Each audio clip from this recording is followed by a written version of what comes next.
Well, hey everyone, happy Thursday. Welcome to So What, the Marketing Analytics and Insights live show. This is our last show for 2025, fellas. How you feeling about it?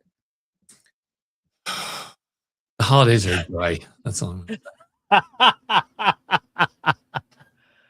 Oh, It's been a good year. well, good. I'm glad to hear it. Um, Also, fun fact, apparently StreamYard now has timers on their banners, and that's really annoying. So happy New Year, everyone. So we thought we would end the year doing something a little bit more fun. So we always try to do something practical and useful to teach you how to use all of the tools that have been thrust upon you. And this week is no different. But what we want to do, since it is the end of the year, is how to make your own 2025 wrap up. And so you can use what we're going to show you to here's everything we did this year. You can use it. I'm assuming there's a lot of different use cases where you can say, this is our end of quarter wrap up. This is my own personal career wrap up. But basically, you're seeing, Spotify and Apple and LinkedIn, and everybody has your year in X and what you did. Wouldn't it be great if you could build your own? So, Chris, where should we start today? The hardest part of this entire thing is the data, getting the data and getting it into some format that a machine is able to process. Once you have that, the tools to do a wrap up are actually pretty straightforward, and we'll show probably the easiest one for folks to get started with. But the hard part is, where's the data and what data do you want to use? In rehearsing for this episode, I did a version where I used some of Trust Insight's internal data to do an internal wrap up. And I'm like, I can't show any of this on the air because it has tons of confidential information. Like, oh, you won this client for this amount of money. I'm like, that's true. And we celebrated that. It was a good thing, but I can't show that on the air. So I said, well, we'll do the Analytics for Marketers Slack group, sort of a group-wide wrapped to see or end your year-end summary as a way to do that as an example, because that's safer data than it is our proprietary confidential information.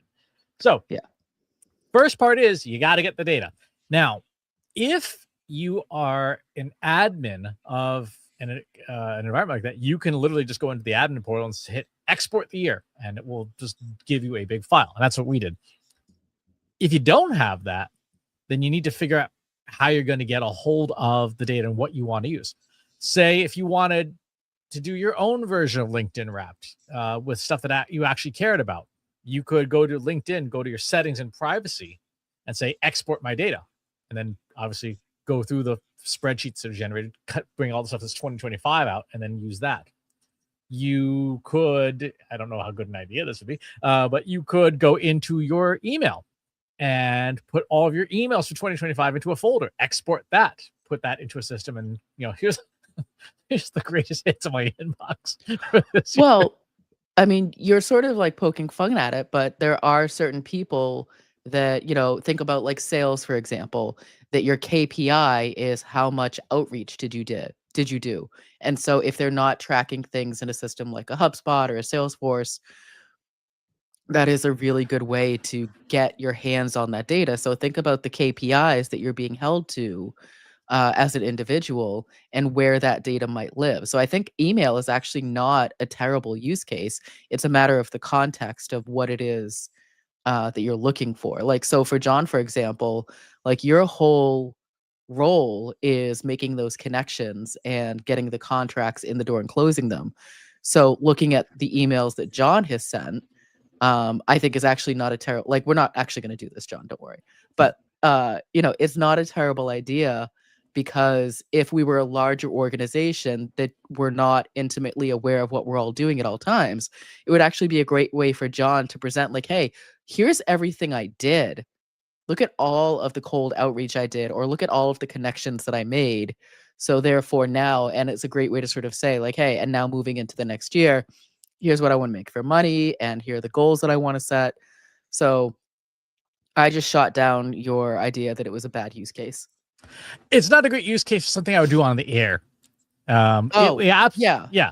And that's okay. But I think in general, when we talk about your own wrap up, in general. But yes, on air. Like, I'm interested to see what you pulled for Trust Insights privately. But yes, publicly, I agree. Yeah. And you're absolutely right. So a big thing that we do that for with emails is for client review. At the end of the month or end of the quarter, we'll export the client mailbox within our system and say, what did we do with this client? What were the greatest hits of the quarter?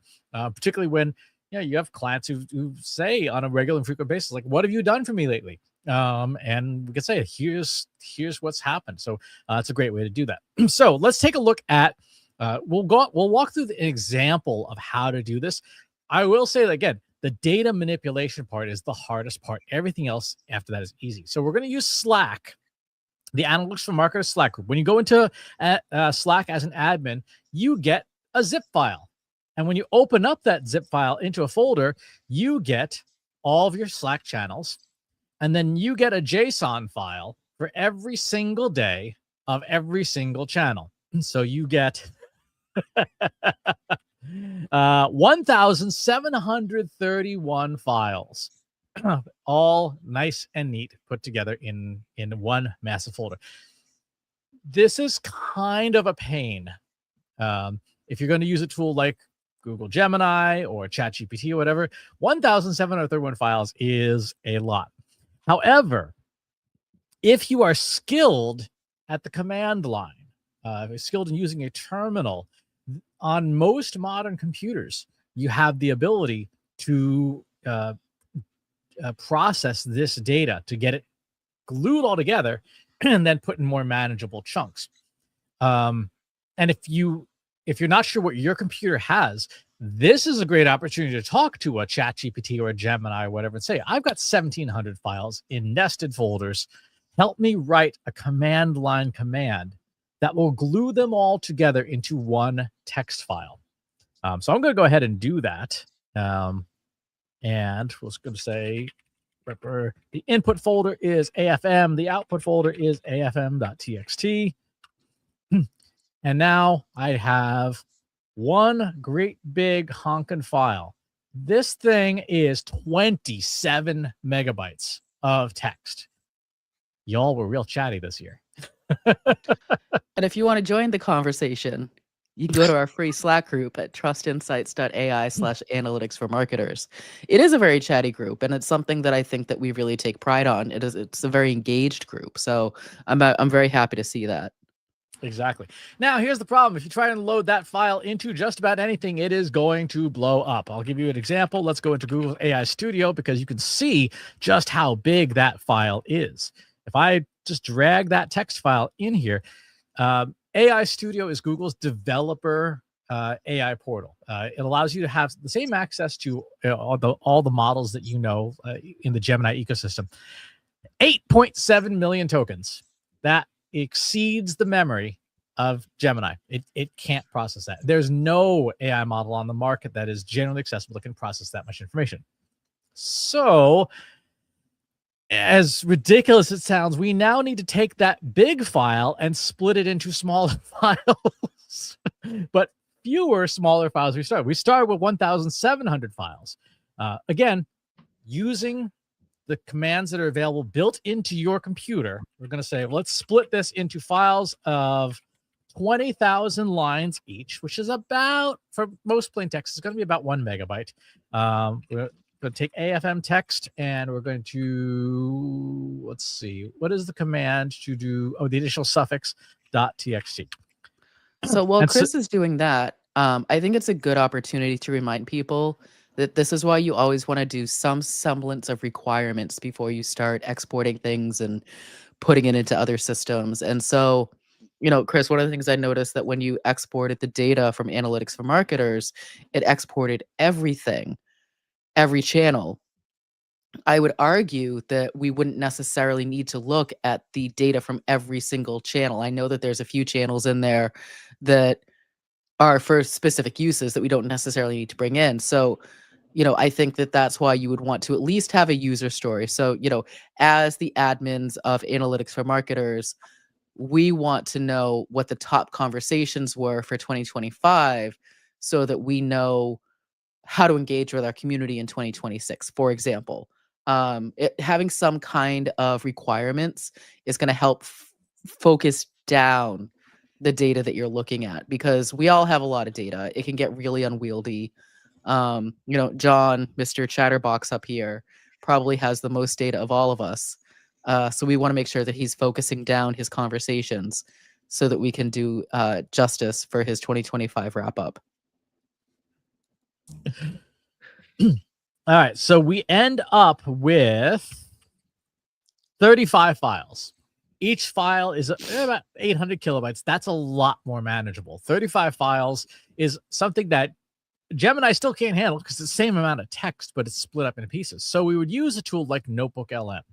Notebook LM can handle that much data very, very easily. And so what I've done is I've gone ahead and put in all those files into Notebook LM. You can see they're all listed here as sources. And we start off by saying, I'll make this a little bit bigger. This corpus represents the Analytics for Marketers Slack group, a private community operated by Trust Insights. 4,500 marketers who have regular conversations about analytics, data science, and AI. Communities open to the public. We want to provide a summary of the top 10 most impactful conversation topics in the corpus in descending order. Impactful means that many members participate in the conversation, or conversation threads were unusually long. Show your results in a markdown list in descending order. So it goes through, processes all 27 megabytes of data and says, hey, your 3 topics are AI practicality and tooling, operational and strategic challenges, and non-work and fun conversations. Those are the big 3. For those who missed previous episodes of our live stream, you can go ahead and create media on the right-hand side. And the media those are great things to do things like slide decks and stuff. So a prompt for the slide deck might be something along the lines of, let me bring this into a new window here so we can see it. And make it bigger so that we're not going blind trying to read it. Say, make a top 10 topics of analytics for market Slack group slide deck using the Trust Insights brand standard guidelines. Count down the topics in reverse order from 10 to 1. Each slide should cover one topic. And then I actually pasted the output, because you can, so that you get exactly what you want as part of that prompt. So are you ready to see the wrapped for Analytics for Marketers, Katie? I am. All right, let's go into what analytics marketers really talk about, the top 10 things. AI practicality, tooling, operational challenges, community connection, of course, those are the things. Number 10, AI tools for content creation and adoption. 20 replies, 14 users. Evaluate the feasibility of local AI setups, sharing which models are best for which tasks, initial presentations, and structuring essential documents. Right? So that's number 10. Okay. Any reactions? No, I mean, it makes sense. Yeah, believable. Number 9, outdated sales and marketing tactics. Interruptive tactics like cold calling need to be returned. I remember that thread. Mm-hmm. In fact, John, this was something you put in the rants channel. Yeah. This is like my weekly complaint post. So yeah, I'm fully unsurprised there. Number 8, non-AI marketing tactics. The irreplaceable value of direct, authentic conversations, listening first, things like that. I think this was one of your threads, Katie. I mean, to be fair, they're all my threads. I ask every question of the day. But yeah, this is something, a topic that obviously I know more about. So this is one that I likely weighed in on more. So it makes sense. Yep. Number 7, marketing analytics terminology and confusion.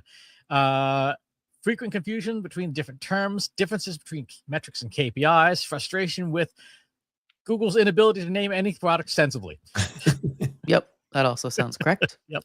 That's like 2025. Like, it's gotten considered, like, it used to be bad, but this year is just like times 100 as far as like horribly named stuff. Yeah, they've just given up. All right. Number 6, frustrations and critiques of AI, concerns over hallucinations, complexity of model naming conventions like Quen 3235B, A22B thinking. Yeah, good job. And societal environmental impact of widespread AI adoption. We've heard a lot of a lot of our members have chimed in about that, which is a big topic in and of itself. It is. We could spend entire shows just on that. Mm-hmm. Number 5, technical SEO and large data corpus processing, leveraging tools like Notebook LM, technical tips for managing context windows, advanced techniques like vibe coding for exploratory research. Mm-hmm. It's been a minute since we've talked about vibe coding, but technical SEO, GEO, AEO, those are all very top of mind. So I'm not surprised. I'm going to keep saying it because it makes you disgusted. I have to find my joy where I can, Chris.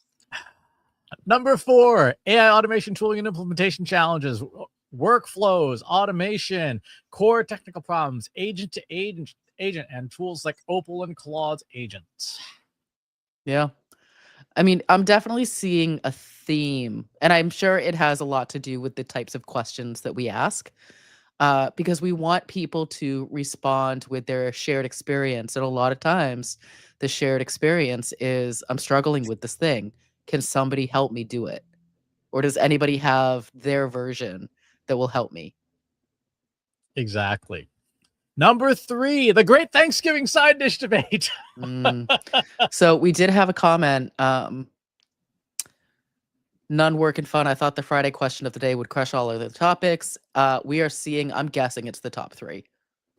Because those, if you don't know, on Fridays, we always ask a non-work related question. So it's as, excuse me, as professionally as unhinged as we can get, while still sort of keeping it on the rails.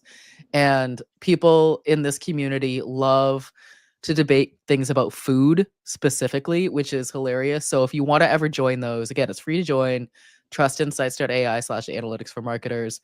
This community is very passionate, for good or ill, about their food. Exactly. It's not a real holiday meal if you can't argue passionately about the merits of green bean casserole. It's true. Which was a marketing trick. Number 2, operational bottlenecks and constraints. The biggest hindrances to workflow efficiency, internal political hurdles, and feeling overwhelmed with constant news cycle stuff. Makes sense. I love the quote about Agile being way too rigid. That's awesome. I think that was actually, I think I said that. It's true. It is so funny. It was like the spirit of Agile, but now there's people going around like, if you don't do it this way, it's wrong. You can't change Agile. And we could certainly, that's another topic that we could, highly debate for a long time, but it is the true Agile practice is very rigid, very rigid. And so, anyone who wants to say like, we have to do true Agile methodology, buckle up. It is not easy. It can work, but you have to have everyone in lockstep. Exactly. And does anyone want to take a guess at what the number 1 topic of the year was? If it's Taco Bell, Kelsey is so fired. It is fast food fries. Close. I think. Well, that was the Taco Bell thread. I think that was the Taco Bell thread. Yes, she has turned every thread into the Taco Bell thread. No, I mean, I do remember asking this question, and it is very funny to me how polarizing certain foods are to people. And it just cracks me up, and I appreciate that everybody in the community comes to the table with an opinion and feels comfortable sharing that opinion, knowing that it's a safe place to do that. Exactly. And I think that's probably the most important value of the community, particularly this year, which was a very stressful year for a lot of people for many different reasons, is having a safe place where you can kind of just, well, not in my case, but you can let your hair down, and be among peers. So these are the patterns, right? Practicality and tooling, operational challenges, and community and connection. And unsurprisingly, this pretty much mirrors who Trust Insights is, right? Katie, if you look at this is basically us. Oh, yeah. I mean, again, for those who don't know, I am the one in charge of asking the question every day to start the conversation. So obviously, I'm going to be asking questions that relate to the work that we do at Trust Insights. I do try to make sure that I'm trying to give a well-rounded set of questions so that everybody feels like there's a place for them to participate. But it's, even when we say, like, tell us the good about AI, for example, it always naturally, organically turns into here's my frustrations and critiques of AI because that's just the human experience with these tools right now. So it's very interesting. And as someone trying to figure out how we can best support, you can't beat this kind of, free market research. This is directly from the mouths of people who are in it. And it further confirms sort of like the direction of where we want to take our services, our ICPs, all of those things. Like this is, you know, priceless data to me. It is. Now, one of the things I think is interesting, and this is not a surprise given the marketing space that we're in, is even though the group is and has been called analytics for marketers for years and years and years now, we had very little actual analytics discussion because of the 800-pound gorilla in the room that is AI. And to your point, obviously we want to serve the needs of our community where they are, meet people where they are is what we always say, and where they were this year was around all things artificial intelligence. Well, I would also like to caveat that, Chris, with I do ask non-AI questions, but someone in this room always takes over the thread with something AI. So there's a good reason why all of our conversations go that direction. So I could say, hey, so what's your favorite color? And someone in this virtual room would give me some sort of AI response, which would derail the thread. Mm-hmm. Chris, Yep, she's on to sure. me. She's on to me. I'm on to you, John. Oh dear. So let's see what else we got here. A reminder, a very nice call to action that you should be joining the Trust Insights community. Please do join us there. So this is how we did it. So we took the data, put it into Notebook LM, and then created the outcome, created the output. The versions we obviously have the slide deck. Mm-hmm. We have an infographic version, which is, again, very similar. And you can also do the video explainers, right? So you have the video explainers that have all the top 10 community topics, exact same thing, same prompts that we use, but it's just generated across all the different modalities. So if you wanted to do your own 2025 year-end summary, this Notebook LM is the tool that I would recommend that you start with. You can absolutely use ChatGPT or other tools or Gemini's plain image generation models to roll your own if you have the data. The hard part really is, how do you get the data out of the system? And if you have no data, but you wanted to make something anyway, you could go and get credible third-party data that you're allowed to use. So an example would be Reddit has an API. You could, if you wanted to understand a topic, grab a subreddit's topic conversations for the last year and summarize that using the exact same setup to see. In fact, that's something that we do every quarter for ourselves and for our clients. We look at what are the top marketing topical discussion threads and AI discussion threads on Reddit to see where the community, the broader community is, where people who are not us, where their heads are at. I've actually used one of those notebooks and found it very helpful to understand people's opinions of the CEO or the C-suite in terms of where they're at with AI adoption. And it was nothing in the conversations surprised me. There's a lot of, people feeling like people in the C-suite are so detached from what's going on in the day-to-day, but it was nice to have the data to support that.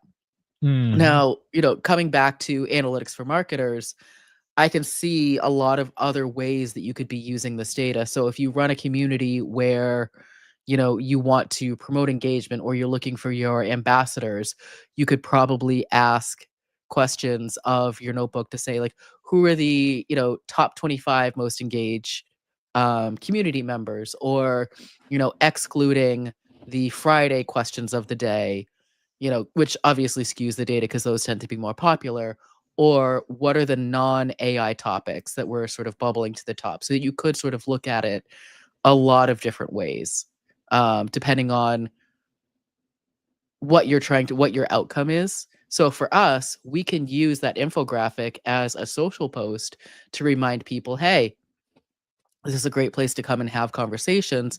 Here are the kinds of things we talk about. And then also, I guarantee our community members are going to be thrilled to see the kinds of things that they've been talking about all year. Thanksgiving side dishes. Mhm. Yeah, you absolutely mine this for all sorts of stuff. You could take, the top places people want to have a conference. I remember that discussion happened at one point. Whose general fast food is better if you just want to start fights repeatedly between Kelsey and everyone else. But we've also asked questions like, who are the people in your space that you would recommend that you follow? Like, who are the influencers? Who are the thought leaders? Like, all of that data, when you look at a community, it feels hard to pull out. But when you put it in a format like this, it's, here's the top influential voices, or here's who our community thinks are influential voices. And that's really useful for other people. And Katie, since you were asking and asking and asking, I can't see what that says. it says the person I was most connected to this year is on this call with me. John. No, dummy.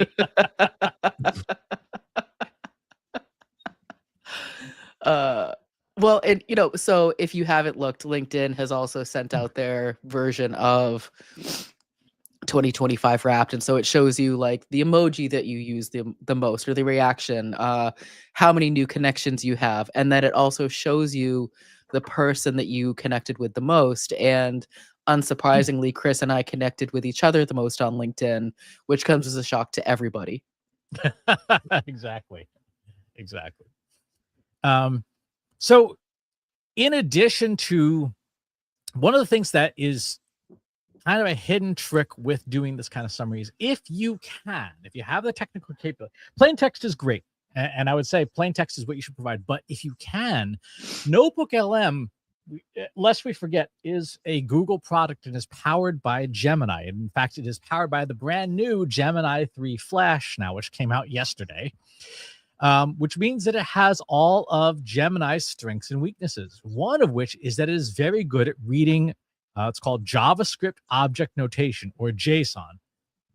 What we provided in here was not plain text. What we provided was JavaScript files. So for example, the work-life balance pets channel, you can see this is what is in the source files themselves. It is this format of file, JSON.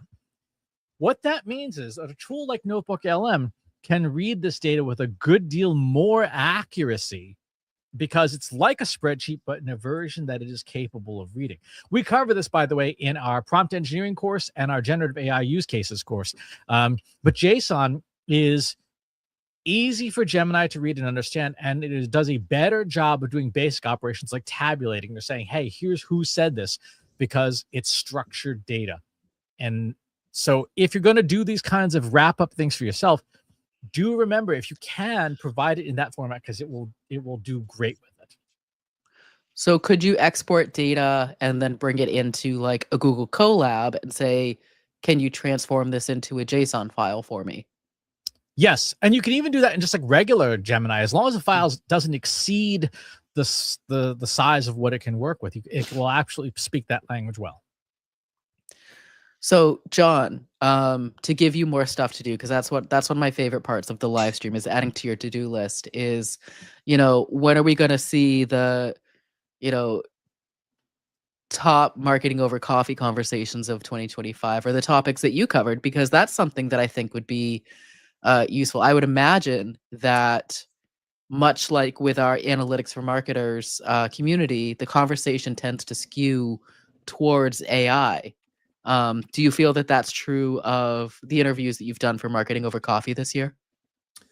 No, but the thing with the marketing over coffee stuff is always that because I've more than a number of times we've tried to do quarterly reviews or annually reviews, and the problem we have is more than half the content, close to 70% of the content, is so topical that it's stale within 3 months or less. So there's just the amount of reuse is astonishingly small. I think at one point I did like 3 years of material, and less than 20% of it was even relevant anymore.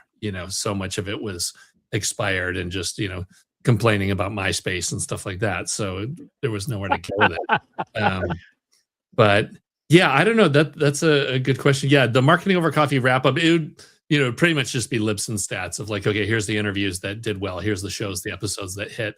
But even that is really weird too, because I don't know, there's just so many things that happen where once in a while a show or an episode will get picked up in some random channel and it'll get a ton of action. And it really even has nothing to do with the content. It's just something that managed to get picked up and be promoted, and we see lift across the board. But yeah, coming up with this was the best 5 things of the year is definitely a challenge. There's not a lot of data as far as listening patterns and things like that. So yeah. Oh, well, and here's the most important one is I did one year decide to do like an outtakes and funny clips episode, just like take everything.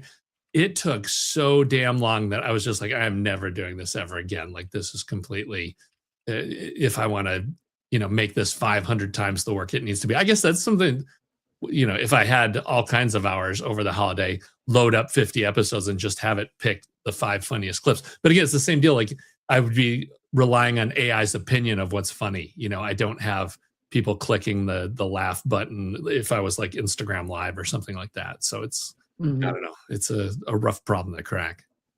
But I think that goes back to the point that Chris started with is you can make, your wrap up of anything provided that the data exists, and the data exists that is good quality and, doesn't have holes in it or is missing anything or has the correct context. I mean, that's really the core of anything is, does the data even exist? Yep. So how would you go and get that? Because here's a funny thing. Notebook LM supports MP3s. Like you don't need to transcribe them. You can actually go and get MP3s files. So how would you go and do that? Yeah, again, it's not about the MP3 as much as it is the audience feedback, comments made, or, like there's no way we can track people laughing in their car as they're driving around, like that's the real take. And then the other one is, none of the sponsors want any of their data out there. Like that's another chunk of relevant data is like, how many leads did you get? How many clicks did you get? All that stuff. And of course, nobody is going to share any of that stuff. But if you were just to sort of like at a high level say, these were the top 5 topics discussed on Marketing Over Coffee, you do have the data. And I hear what you're saying about the topics sort of our place and time, but I know when you and Chris record Marketing Over Coffee, and by the way, for anyone who's interested, you can, where is it? You can subscribe at marketingovercoffee.com. Podcast hosted by these 2 fellows here has been going on for what feels like forever. You're entering into your 19th year? Yes. Yeah. 2,308 years. We actually predate Jesus. But it's a long running podcast for a really good reason. And so if you were to pull like, here are the top 5 topics, that Chris and I talked about, for example, it's probably something to do with equipment, headphones, whatever the newest earbuds are, probably something to do with, AI in the news, and then, some books that would be my guess. Yeah, that's it. That would be interesting. That would be worth doing. You just grab the shows and just say, hey, what are the percentages of topics? Like what was the breakdown this year? Yeah, and I'd be interested in other demos on the authors and stuff like that too. Like how many women guests were there? How many male? How many books? How many vendors? That kind of stuff. That's all interesting. So let's talk through this because I think it would be interesting. So one of the things that is unique about Marketing Over Coffee is that John has a really sensible file naming system. the name of the show every week is exactly the same except for the show number, right? So you could say, if this week's episode, if you look at it, is MOC 898, and the previous week's episode number is MOC 897. So if I were to go to Google's Gemini, I could say something like, hey, create a list of URLs that decrement by episode number. Start here from 898, decrement by 1, go to 897, and show me the last 52 of these. So it went back and creates that list. Now, if we remember, Terminal is one of those things that if you're good at it, you can make your life a lot easier. There is a terminal-based utility called wget. Wget is basically a browserless browser that can go and fetch a file. So if I give it 50 some odd episodes of Marketing Over Coffee to download to my hard drive, which I did, I have all of these episodes. Like I said, Notebook LM supports MP3s. So I just drag all those MP3s in here. And now we can say, what were the top 5 topics that Christopher Penn and John Wall talked about in 2025, which is the corpus that I have provided? List the topics by frequency in descending order. And let's see what we talked about this year. So I'm going some kind of audio is number 1. Yeah, so in the time that you and Katie were talking about this, we were able to figure out the file. I knew the file structure because John is extremely organized, which we love, and be able to execute this. I did not have this pre-baked. So we have generative AI, large language models, and AI strategy, frequent discussion to get across nearly all episodes, gear, hardware, and consumer technology. There you go, Katie. Yeah. Nerd tech. Exactly. Events, conferences, and travel. Economic, geopolitical, and market issues. Boy, they got to get an earful in the Christmas episode. And social media platforms and algorithm changes. So those are the top 5 topics that you and I, John, discussed. Which I think that's a really helpful, pull of information, because that's now something that John can use to promote the show. Like, hey, if you're interested in these things, here's what we talk about. Here's, what Chris and John talk about on a weekly basis that can become an infographic. Exactly. So I can actually cue that up there as an infographic. Now, what John was saying, what are the top 5 topics that John Wall and special guests talked about in 2025, which is in the corpus I provided? Exclude shows in which Christopher Penn appears. Only use shows that John Wall had a guest interview on. List topics by frequency in descending order. Because again, Gemini, we can, as long as we prompt it smartly, it's able to digest this stuff down. Let's see what comes out. For the gendered stuff, that's something that I'd want to experiment with offline to see, because every model has biases built in, and that gets into some very tricky territory.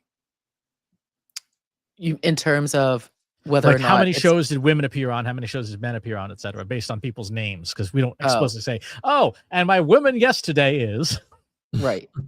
Well, I mean, and this is something that we were talking about internally the other day. There are some ungendered names for, I don't know if that's the correct term, but like, names that someone of any gender could use. So it's very hard to say it's this or this. Yes, like the author DC Fontana. It's Sure. Pat. It's Pat. Yes. Top 5 shows talk about exclude shows Christopher Penn, generative AI implementation strategy, marketing strategy, branding and consumer behavior, social media management platforms, operational technology, software development, social and cultural integrity. I mean, that's also a good promo for, if you want to pitch your person to speak on Marketing Over Coffee, here's the things that are covered. Yeah. Be prepared to have a point of view. It definitely reflects our, like, nothing is too nerdy or too tactical for this show. Like where this is all deep dive stuff. People outside of marketing are just like, what is this? Except for that doofus this morning that sent us the pitch, like, hey, as a fellow spa owner, I'm like, what? Oh, I didn't get that one. That's another fellow spa. Let's take a look at the infographic and see what came up. There you go. Top 5 topics. I didn't even have the coffee cup in the middle. So actually, in terms of infographics, John, that's not bad. I hope to see that on social. No, I love number 4 too, because that was like one of the things that we laughed at. Remember all the way back when we had AI generate images of gear, and it would just like make these bizarre things with wires sticking out of it. Like you didn't even know what the hell it was, but that's clearly a drone and an Apple Watch and a mic and headphones. Like we've nailed it. Yep. If you wanted to, in a different notebook, you can, with Notebook LM, provide lists of things like individual YouTube videos or a pile of YouTube videos. So you could give it like all the episodes, say, of this live stream for the year and see what are the topics we covered on this year's live stream. So there's no shortage of ways that you can, as long as you know how to get the data, which again is the hardest part. If you can get the data, these tools can make it super easy to do these year-end wrap-ups. And I would encourage people to give it a try. One of and this was in last week's Inbox Insights newsletter. It was last week. It was the week before. Do this whenever you are up for a review, right? So take your inbox, take your Slack, your Asana, your Jira, your whatever, export your data. And when it comes time for your performance review, you say, hey, here's what I did in the last year. Give me a raise.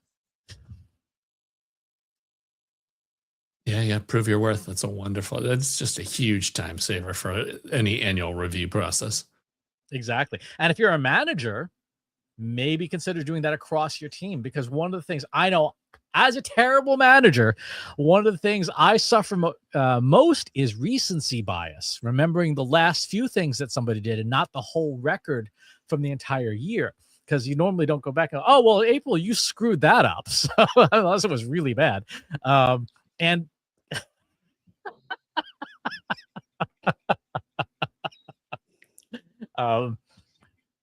but if you are a manager, it can help you overcome your own recency bias to say, oh yeah, this is what this person did for the whole year, not just the last 2 weeks, which is all I can remember. And I think that that's a good way to, round out the episode is, think about the data you have, think about the points that you want to make, and, use the tools that you have. So make your own 2025 wrap up, bring stuff into Notebook LM, see what it comes up with. And if nothing else, join the conversation in our free Slack group, trustinsights.ai/analytics for marketers. And you too can weigh in on the best cut of French fry and or the best Thanksgiving side dish. And other things more to come in 2026. Oh yes. In fact, tomorrow, I think I had petitioned to have people try to use generative AI to make their own holiday song. So yeah, you did. I didn't approve that idea. No. But don't worry, it's in there. Don't spoil it. All right. I didn't ignore you completely. That is going to do it for this episode and this year of the So What live stream. So to everyone who has watched, whether this is your first episode or whether this is your 52nd, thank you so much for being here with us every single week. We are on Thursdays at 1 p.m. Eastern time on most weeks, except for the last 2, because we're taking off. And we hope that you participate in the Slack group, this live streams community, the email newsletter that comes out on Wednesdays. If you have questions for our podcast, which we record on Mondays and air on Wednesdays, we're more than happy to make stuff just for you to answer your questions. But most of all, thank you for being a part of our community. Take care, and we'll talk to you all in 2026. Thanks for watching today. Be sure to subscribe to our show wherever you're watching it. For more resources and to learn more, check out the Trust Insights podcast at trustinsights.ai/TI podcast and a weekly email newsletter at trustinsights.ai/newsletter. Got questions about what you saw in today's episode? Join our free Analytics for Marketers Slack group at trustinsights.ai/analytics for marketers. See you next time.